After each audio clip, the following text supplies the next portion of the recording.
আসসালামু আলাইকুম। স্বাগতম আজকের সংবাদে। শুরুতেই থাকছে সংবাদ শিরোনাম। যুদ্ধবিরতির মধ্যেই গাজায় হামলা চালাচ্ছে ইসরায়েল, আটকে রেখেছে ৭৫% ত্রাণ। এদিকে হিজবুল্লাহর বিরুদ্ধে হামলা তীব্র করার হুমকি ইসরায়েলের। এবং সবশেষে থাকছে ইরান তুরস্ককেও খণ্ডবিখণ্ড করতে চায় ইসরায়েল। শুনছিলেন সংবাদ শিরোনাম, এখন বিস্তারিত। তার আগে ছোট্ট একটি আবেদন, যদি আপনি ন্যায় ও মানবতার পক্ষে থাকেন, লাইক দিন। গাজা শিশুদের ভালোবাসা দেখাতে চাইলে কমেন্টসে লিখে জানান গাজায় শান্তি চাই। আর সাবস্ক্রাইব করুন আমার চ্যানেলটি, কারণ আমরা বলি সেই কথা যা অনেক মিডিয়া আড়াল করে। এখন চলুন বিস্তারিত দেখা যাক। যুদ্ধবিরতির মধ্যেই গাজায় হামলা চালাচ্ছে ইসরায়েল, আটকে রেখেছে ৭৫% ত্রাণ। কথিত যুদ্ধবিরতির মধ্যেই উত্তর ও দক্ষিণ গাজা জুড়ে বিমান হামলা ও গুলিবর্ষণ অব্যাহত রেখেছে ইসরায়েলের বর্বর সেনাবাহিনী। দখলদার বাহিনীর এই বর্বর আগ্রাসনে একের পর এক ঘরবাড়ি ধ্বংস ও হতাহতের খবর পাওয়া যাচ্ছে। এছাড়াও গাজায় যে পরিমাণ ত্রাণ প্রবেশের কথা ছিল তার মাত্র ১/৪ ঢুকতে দিচ্ছে দখলদার বাহিনী। আটকে রেখেছে ৭৫%। বার্তা সংস্থা মেহেরের প্রতিবেদন অনুযায়ী রোববার ইসরায়েলি আর্টিলারি দক্ষিণ গাজার পূর্ব খান ইউনিস এলাকায় গোলাবর্ষণ করে। একই সময়ে ইসরায়েলি সেনারা উত্তর গাজার পূর্ব জাবালিয়া ও খান ইউনিসের পূর্বাঞ্চলের আরও কয়েকটি স্থানে গুলিবর্ষণ চালায়। স্থানীয় সূত্রগুলো জানিয়েছে, পূর্ব খান ইউনিসে ফিলিস্তিনিদের বাড়িঘর ধ্বংসের ফলে শক্তিশালী বিস্ফোরণের শব্দ শোনা গেছে।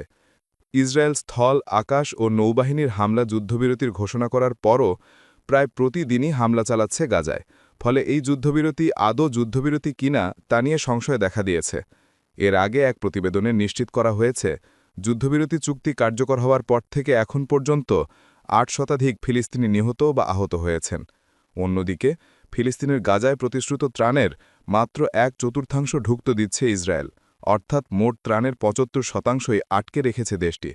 এক বিবৃতিতে গাজা সরকারি গণমাধ্যম দপ্তর জানায়, ১০ থেকে ৩১ অক্টোবর পর্যন্ত ৩,২০৩টি বাণিজ্যিক ও ত্রাণবাহী ট্রাক গাজায় প্রবেশ করেছে, অর্থাৎ প্রতিদিন গড়ে মাত্র ১৪৫টি ট্রাক প্রবেশের অনুমতি পেয়েছে, যা যুদ্ধবিরতির অংশ হিসেবে নির্ধারিত দৈনিক ৬০০ ট্রাকের মাত্র ২৪%।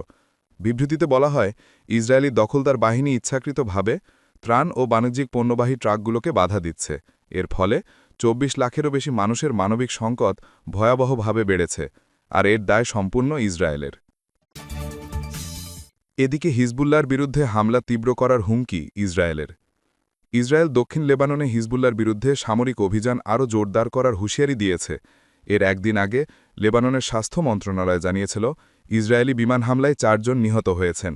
যদিও ২০২৪ সালের নভেম্বর মাসে লেবাননের এই গোষ্ঠীর সঙ্গে ইসরায়েলের যুদ্ধবিরতি চুক্তি হয়, তবুও ইসরায়েল এখনও দক্ষিণ লেবাননের ৫টি এলাকায় সেনা মোতায়েন রেখেছে এবং নিয়মিত হামলা চালাচ্ছে। রোববার ২ নভেম্বর ইসরায়েলের প্রতিরক্ষামন্ত্রী কাতস এক বিবৃতিতে বলেন, হিজবুল্লাহ আগুন নিয়ে খেলছে এবং লেবাননের প্রেসিডেন্ট বিষয়টি নিয়ে দেরি করছেন।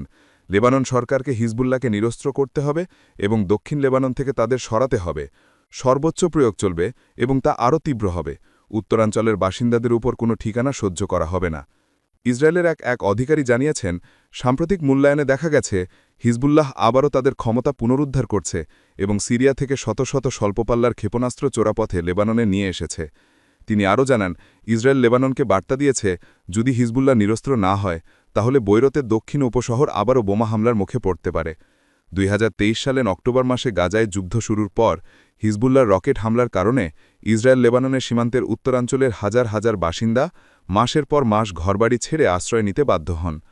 এই সংঘাত ১ বছরে বেশি স্থায়ী হয় এবং ২ মাসের উন্মুক্ত যুদ্ধের পর ২০২৪ সালের শেষের দিকে যুদ্ধবিরতি চুক্তি হয়। ইরান সমর্থিত এই গোষ্ঠীটি যুদ্ধে ব্যাপকভাবে দুর্বল হয়ে পড়লেও এখনও অস্ত্র ও অর্থনৈতিকভাবে টিকে আছে।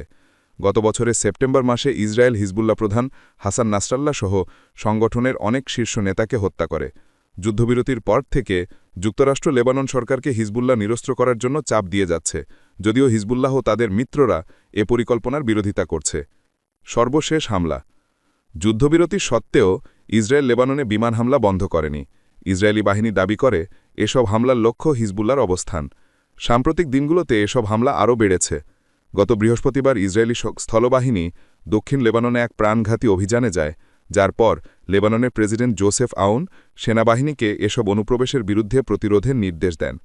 গত অক্টোবরের মাঝামাঝি তিনি ইসরায়েলের সঙ্গে আলোচনার আহ্বান করেছিলেন, যখন মার্কিন প্রেসিডেন্ট ডোনাল্ড ট্রাম্প গাজায় যুদ্ধবিরতি চুক্তি করাতে মধ্যস্থতা করেন।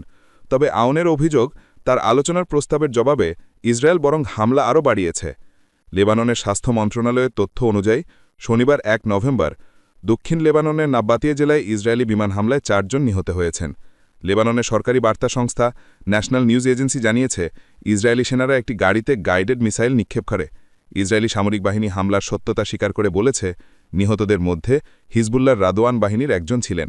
সেনাবাহিনী আরও জানিয়েছে, ওই তন্ত্রবাদী অস্ত্র পরিবহন ও দক্ষিণ লেবাননে হিজবুল্লাহর সন্ত্রাসী কাঠামো পুনর্গঠনের কাজে জড়িত ছিল। এ কার্যক্রম ইসরায়েল ও এর জনগণের জন্য হুমকি এবং ইসরায়েল লেবানন চুক্তির লঙ্ঘন। এবং সবশেষে থাকছে, ইরান তুরস্ককেও খণ্ডবিখণ্ড করতে চায় ইসরায়েল।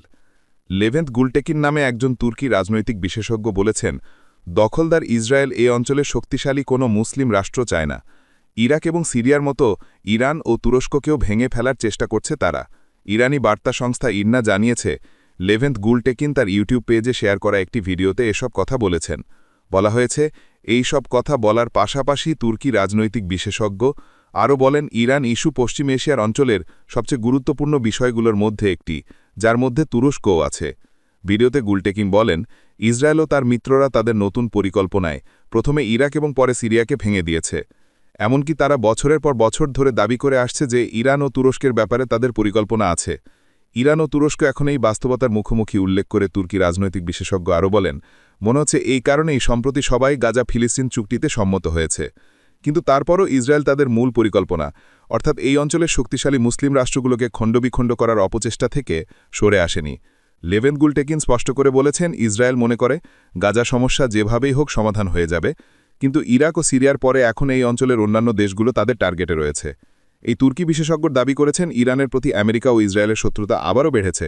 তিনি বলেন, এমন পরিস্থিতিতে তুর্কি প্রেসিডেন্টের উদ্দেশ্যে আমেরিকান প্রেসিডেন্ট ট্রাম্পের প্রশংসামূলক বক্তব্য খুবই চিন্তার বিষয়। বর্তমানে আর্দোগানের সঙ্গে আমেরিকার বন্ধুত্ব সম্পর্ক রয়েছে উল্লেখ করে গুলটেকিন বলেন, ট্রাম্প যে প্রতিটি বক্তব্যেই আর্দোগানের প্রশংসা করেন, সেখানে তিনি তুর্কি সেনাবাহিনীর শক্তি বাড়ানোর উপরও জোর দেন। গুলটেকিনের মতে প্রতিটি বক্তব্যেই ট্রাম্প স্বীকার করেন যে তুর্কি সেনাবাহিনীর একটি অত্যন্ত শক্তিশালী সেনাবাহিনী আছে এবং তারা সিরিয়ার সমস্যা সমাধান করতেও বিরাট বিজয় অর্জন করেছে। তবে এহেনি পরিস্থিতিতে ইসরায়েলিরা নতুন পৃথিবী নামক মহাপরিকল্পনা থেকে সরে আসেনি, বরং গাজার পরেই ইরান ও তুরস্ক এখন ইসরায়েলের পরিকল্পনায় রয়েছে বলে জোর দেন এই রাজনৈতিক বিশেষজ্ঞ। গুলটেকিন জোর দিয়ে বলেছেন, ইরানে ইসরায়েলের মূল লক্ষ্য সেটা মোটেও শাসন ব্যবস্থার পরিবর্তন করা নয়, বরং ইরানকে কমপক্ষে ৩ বা ৪টি বিভিন্ন ভাগে বিভক্ত করা।